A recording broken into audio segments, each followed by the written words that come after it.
1억 모으기 굉장히 어려운데요. 1억을 모으기 위해서 유튜브 콘텐츠도 되게 많아요. 경매가 어쩌면 여러분한테 1억을 모으는 시간을 좀 줄여주고 왔습니다. 우리가 똑같은 집을 경매로 4억 6천을 받게 되면은 현금이 5,600만 원이 필요합니다. 근데 이거를 5억 8천을 일반 매매로 살려면은 현금 1억 7,300만 원이 필요해요. 그러면은 처음에 내가 이거를 시작하는 입장에서 6천만 원을 모으는 거랑 1억 7,300만 원을 모으는 거는 그 노력의 크기와 시간이 상당히 차이가 많이 납니다. 그래서 여러분이 경매를 배우면은 이 6천만 원을 모으는 시간으로 내가 1억 7천만 원 모을 수 있는 그 시간을 줄이는 거다. 반갑습니다. 나땅TV 시청자 여러분. 지금 주택담보대출이 절벽이 심화가 됐다. 막 대출 규제 때문에 심각하다. 아파트 거래 잘 안 된다. 수도권 직격타 맞았다. 규제 지역 뭐 이런 것들이 많이 나오고 있습니다. 그런데 이 규제의 어떤 심리적인 충격들을 이미 다주택자나 이런 분들이 받기보다는 자산이 없거나 무주택자들이 훨씬 더 많이 받습니다.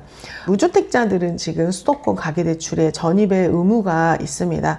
그래서 규제 지역은 40% 그리고 비규제 지역은 70%, 지방 같은 경우에는 70% 대출이 잘 나오고 있어요. 잘 나오고 있는데도 금리가 지금 막 6%다라는 이야기를 듣고 또 많이 충격들을 받으시는 것 같아요.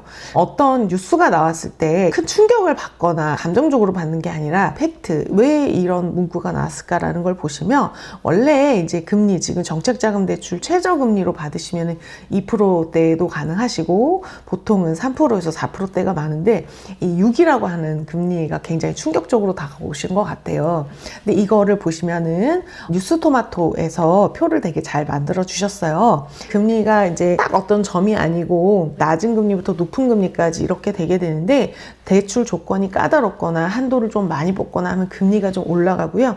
아니면은 좀 충분한 소득에 의해서 적은 돈을 받게 되면 또 금리가 낮고 그렇습니다. 그래서 지금 농협은행 같은 경우에 최저금리가 3.63에서 이제 최고금리가 6.18까지 이렇게 굉장히 넓게 포진되어 있다 보니까 금리 6%대를 돌파했다 해서 이 뉴스만 보면은 주택담보대출 받으면은 금리 6%는 내야 될 것처럼 좀 보고 있습니다. 제가 보면 미디어들은 자극을 해서 사람들이 클릭을 하고 감정적으로 흔들리는 거를 굉장히 목표로 하기 때문에 사실을 확인하시고 하시는 게 되게 중요한 것 같아요.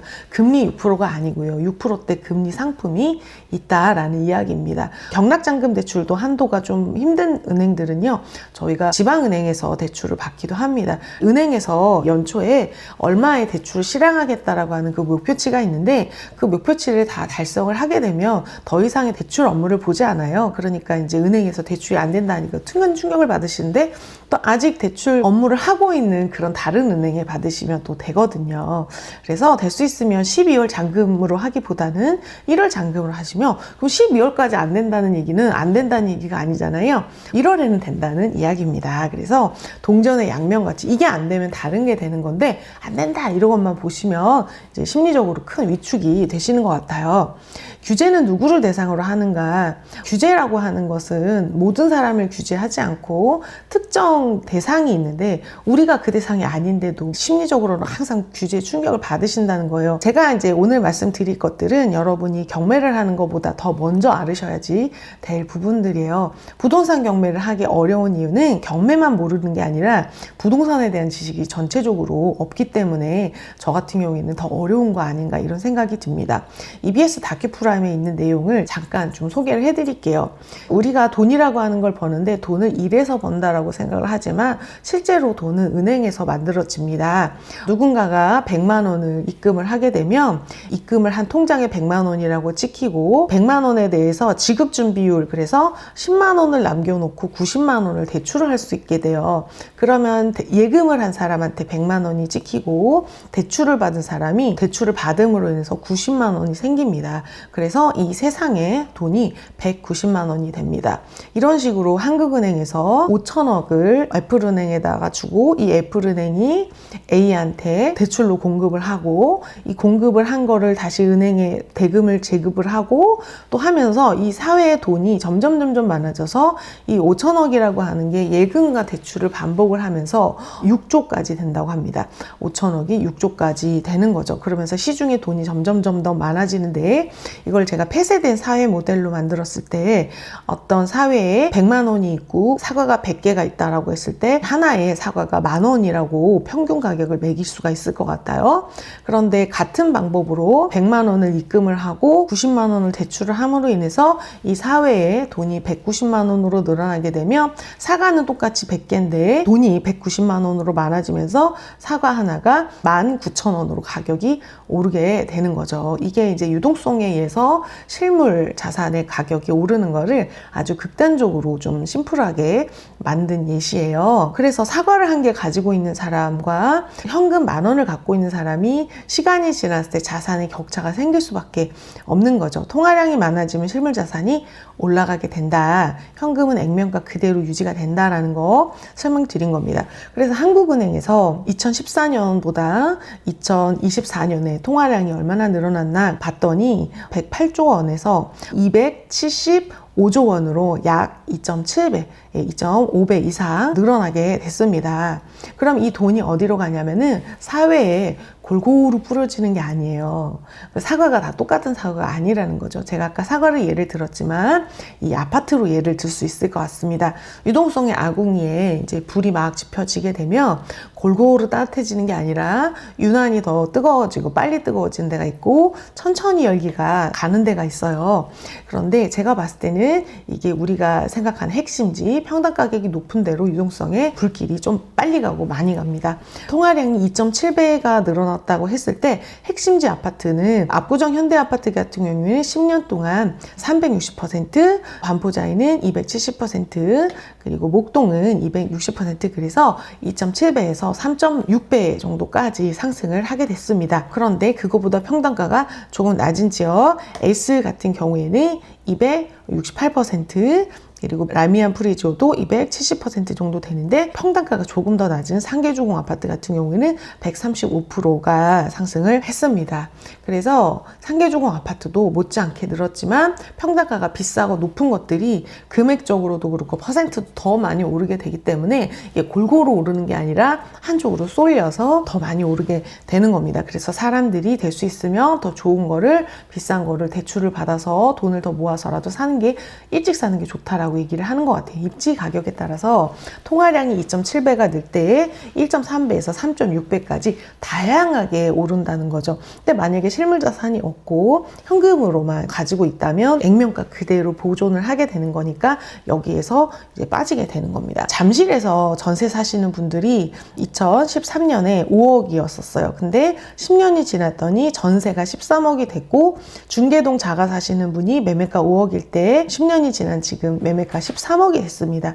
그래서 똑같이 5억짜리가 13억이 됐는데 전세가 13억이 된 거랑 매매가가 13억이 된 거는 그 사는 사람 입장에서 봤을 때는 굉장히 차이가 크죠. 전세 13억은 현금으로 보유를 하시는 거고, 내가 만약에 전세 5억에 있다가 13억이 되면 그 8억이라고 하는 돈을 내가 모아서 벌어서 이 돈을 대출로 아니면 만들어야지 되는 거기 때문에 이 빚이라고 밖에 볼 수가 없는 겁니다. 부담인 거죠. 내가 이 집에 살려면 13억이라고 하는 돈이 필요한 거니까요. 10년 동안 우리가 13억을 모을 수 있는 사람이 많이 없잖아요. 많이 힘듭니다. 그래서 잠실에 전세를 살면은 이제 중계동보다 훨씬 살기가 좋잖아요. 그러니까 집을 사기가 좀 어려워지는 거죠. 눈이 많이 높으니까요. 이제 잠실보다 더 좋은지 아니면 지금 살고 있는 집 수준을 살고 싶다 보니까 이제 사기가 진짜 어려워지는 것 같습니다. 1억 모으기 굉장히 어려운데요. 1억을 모으기 위해서 유튜브 컨텐츠도 되게 많아요. 극단적인 이제 절약이나 금리가 높은 통장들, 통장 쪼개기, 적금 이런 방법들이 있는데, 경매가 어쩌면 여러분한테 그 1억을 모으는 그 시간을 좀 줄여줄 것 같습니다. 지금 이게 김포에 되게 흔한 아파트예요. 뭐 되게 특별한 사례가 아니고요. 굉장히 흔한 사례인데, 감정가 5억 8천짜리가 4억 6천에 낙찰됐습니다. 입찰자가 4명밖에 없었고요.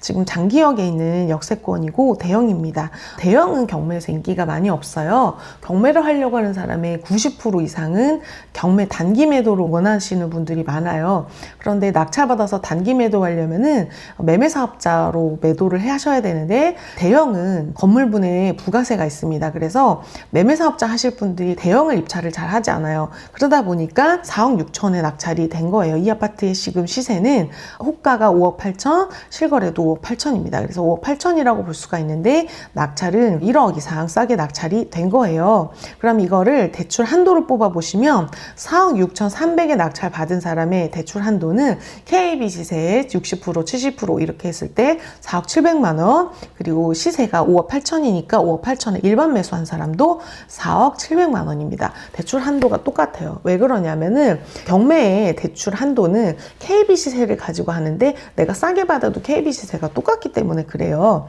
내가 얼마에 받았든지 대출 한도가 똑같습니다. 그래서 이 아파트를 만약에 4억 7백만 원을 사게 되면은 4억을 내가 언제 갚아? 이게 아니고 이걸 뜯어서 보세요, 여러분. 그리고 이거를 부동산 계산기에 넣어서 뜯어서 보면은 납부액이 190만 원이에요. 그럼 내가 월급 200만 원 받아서 190만 원 내고 살 수 있을까? 그러면 이걸 뜯어서 보시면은 이자가 135만 원에 원금이 한 60만 원 정도 됩니다. 그런데 이게 월세가 3천에 170이다 보니까 내가 잔금을 낸 다음에 3천에 170만 원에 월세를 주셔도 되는 거예요. 경매는 뭐 토지거래가 이걸 안 받잖아요. 그래서 가능해요, 여러분. 그리고 전세를 놓으시면 3억 8천이니까 아마 조금 3천만 원 정도의 돈이 더 필요합니다. 전세로 보유하실 거면.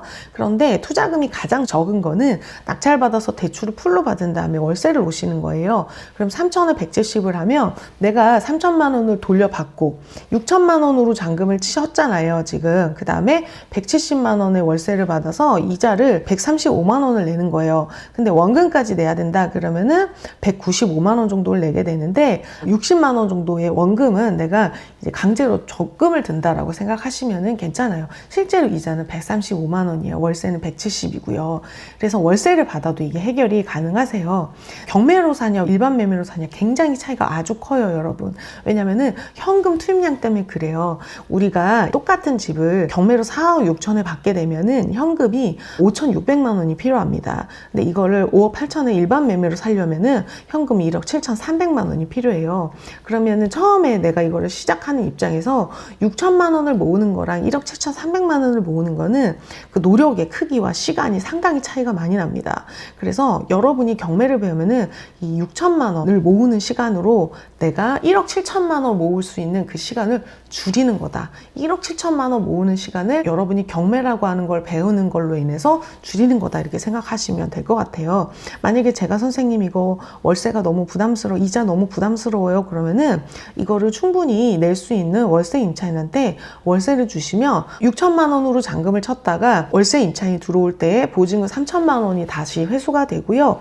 월세는 170만 원이니까 170만 원을 받아서 원리금 135만 원 이자 그리고 60만 원의 원금을 충분히 여러분이 내실 수가 있어요. 그러니까 요점만 얘기를 하면 6천만 원으로 낙찰을 받아서 잔금을 친 다음에 최종 투자 금액은 이제 3천만 원 정도로 김포 대형 아파트를 보유를 하실 수 있는 겁니다. 이자를 이제 월세를 놓으면 내가 내지 않고도.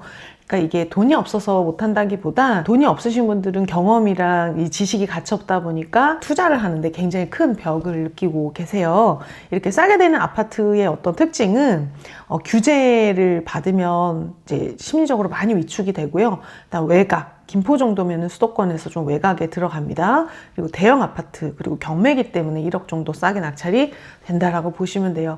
1억을 이제 모으는 수고랑 경매로 빨리 이렇게 하는 수고 두 개 중에서 내가 어떤 게 더 쉬울지 비교하시면은 좀 좋을 것 같습니다. 이게 저희 이제 수강생 명단이에요. 저희 수강생 명단이시고, 지금 보면 저는 이게 실전반을 관리를 하면서 이분이 무슨 물건을 낙찰받았는지 이제 저희가 명도도 있고 대출도 있고 하기 때문에 제가 다 이게 트래킹을 하고 있는데 전화번호랑 이 사건 번호를 제가 조금 가렸어요. 이렇게 이제 표시가 된 거는 이제 낙찰을 받은 거고, 지금 이렇게 비어 있는 거는 이분이 그 기수 안에 낙찰을 못 받으신 거예요. 그러면은 이 비어 있는 칸이 상당히 적은 걸 알 수 있습니다. 제가 코주부라는 데서도 경매 강의를 하고 저희 플랫폼에서도 하고 있는데, 코주부에서는 경매 권리 분석부터 해서 이제 사업자 해가지고 오프라인으로 강의를 5주 동안 하고 입찰을 한 2개월 동안 하는 그런 구조로 되어 있고, 저희 실전반은 이제 권리 분석이나 이런 걸 하지 않고 그냥 입찰만 집중적으로 하고 있어요. 그래서 실전반에서는 낙찰 확률이 조금 더 높습니다. 왜냐면은 들어오시는 분들이 아무래도 여기는 배워서 입찰을 하는 더 초보반이고, 이제 실전반 같은 경우에는 입찰만 집중적으로 하기 때문에 아무래도 낙찰 확률이 좀 더 높아요. 준비가 좀 더 되어 있다라고 보시면 돼요. 근데 그 어떤 반이라고 해도 저희는 항상 50% 정도를 낙찰을 받아왔습니다. 평균적으로 굉장히 높은 확률로 낙찰을 받습니다. 여러분들이 경매 공부를 할 때 소수로 나만 봐주고 그럼 내가 잘할 것 같지만, 실제로는 어떠냐면은 내 주변에 경매를 수익 낸 사람들이, 뜨거운 사람들이 많이 있어야 여러분이 성공할 확률이 되게 높아져요. 지금까지 여러분이 내가 많이 노력을 했는데도 성과가 안 났다라고 한다면, 혹시 환경이 나만 노력을 하고 있고 나만 뭔가를 도전하고 있는 그런 환경인지 한번 보시고, 그렇다면 이게 나의 노력만으로는 부족한 환경의 문제일 수 있다. 그래서 뜨거운 사람들이 많이 있는 모임으로 나오시면 좋을 것 같습니다. 사람이 지식만 가지고는 하지 못하는 그 다음 단계를 넘어가기 위해서는 나의 기분과 기세가 되게 많이 중요한데, 이게 영상이나 책, 뭐 온라인으로 만들어지기가 되게 어려운 것 같아요. 제가 강의를, 지식만도 알려주는 강의를 해봤고, 실전반을 온라인으로도 해보고 오프라인으로도 해보고 격주로도 해보고 다 해봤는데, 그냥 매주 앉아서 막 조지는 것밖에는 방법이 없는 것 같습니다. 그래서 자기가 가고 싶은 곳에 이미 하고 있는 사람들이 많이 있는 곳으로 자기를 옮기세요. 그러시면 잘 될 겁니다. 오늘 영상 도움이 되셨다면 구독, 좋아요, 댓글 부탁드릴게요.